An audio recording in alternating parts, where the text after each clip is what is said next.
Now, there are four pillars of self-leadership. The first is self-discovery, self-acceptance, self-management, and self-growth.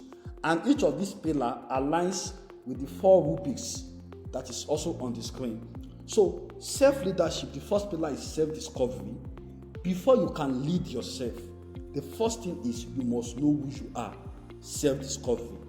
And knowing who you are means you know what you believe in, you know what are your priorities, you know what are your interests, and you know what are your mindsets.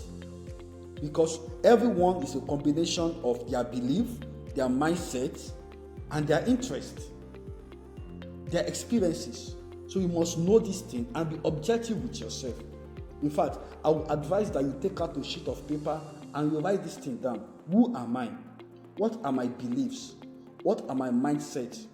Your beliefs can be a product of what has happened to you when you were young, maybe your educational background, your parental background, your socio-economic background.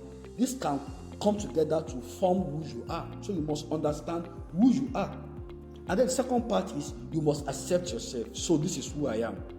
Not in self-pity, but in accepting yourself, taking responsibility for who you are. Then the third part is self-management. After you must have known who you are, you now say, okay, how do I manage myself now? Every man is a combination of asset and liability, strengths and weaknesses. How do I build on my strengths? And then how do I also work on my weaknesses?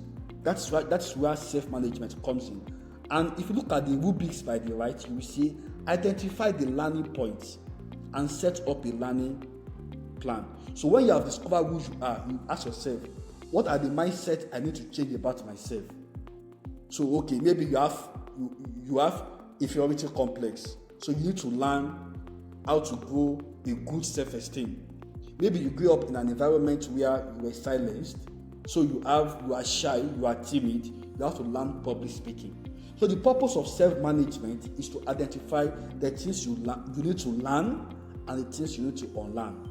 That is the fourth pillar of self-leadership is self-growth. That is where you begin to build habits that support your development, that support you being an effective leader. That's when you begin to create an environment that is conducive for you to succeed. But you cannot be an effective leader of yourself if you don't know who you are, if you don't accept yourself, if you don't learn personal development, and then you begin to grow.